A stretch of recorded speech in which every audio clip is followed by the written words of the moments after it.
కూడా నిజామాబాద్ నగరంలో Nizamabad urban MLA Ganesh శోభయాత్రలో పాల్గొనడం జరుగుతుంది. ఈసారి కూడా ఈ సార్వజనిక ఆధ్వర్యంలో చేపడుతున్నటువంటి గణేష్ శోభయాత్రకి హాజరయ్యారు. సార్, మన నిజామాబాద్ నగరంలో రోజు రోజుకి గణపతులు గల్లి గల్లిన పెరిగిపోతున్నాయి. 11 రోజుల పాటు ఉత్సవాలలో పాల్గొన్నారు. ఎలా జరిగాయి ఈసారి? చాలా అద్భుతంగా ఉంది. 10 రోజులు మాకు 2 రోజుల మాదిరే కనిపిస్తూ ఉంది.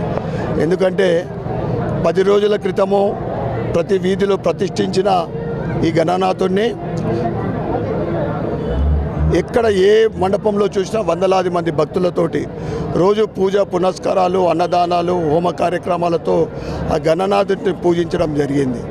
ముఖ్యంగా బాలగంగాధర్ తిలక్ గారు 1893లో భారతీయుల ఐక్యత్వం ప్రారంభించిన ఈ గణేష్ ఉత్సవాలు ఈరోజు దేశవ్యాప్తంగా ప్రతి రాష్ట్రంలో, ప్రతి నగరంలో, ప్రతి గ్రామ వీధులలో కూడా ఈ మండపాలని గణనాథుడిని ప్రతిష్ఠించి పూజలు చేయడం జరుగుతుంది.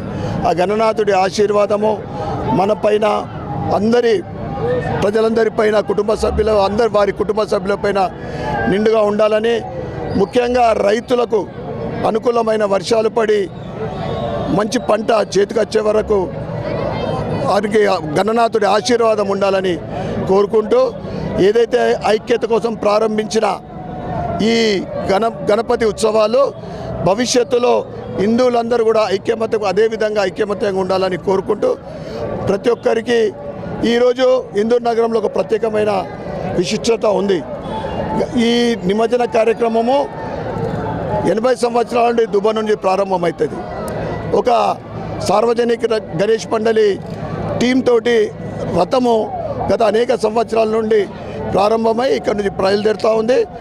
ఈ ర్యాలీ, ఈ రథము ఇందూరు నగరంలో ప్రధాన వీధుల గుండా ప్రయాణించి రాత్రికి వినాయక నగర్, వినాయకుల బావి వరకు చేరుతుంది. కనుక హిందూ భక్తులందరూ కూడా ఈ ర్యాలీలో పాల్గొని ఆ గణేశుడి ఆశీర్వాదం తీసుకొని ఆ ర్యాలీని విజయవంతం చేయవలసిందిగా అందరికీ కోరుకుంటూ, భారత్ మాతాకి జై.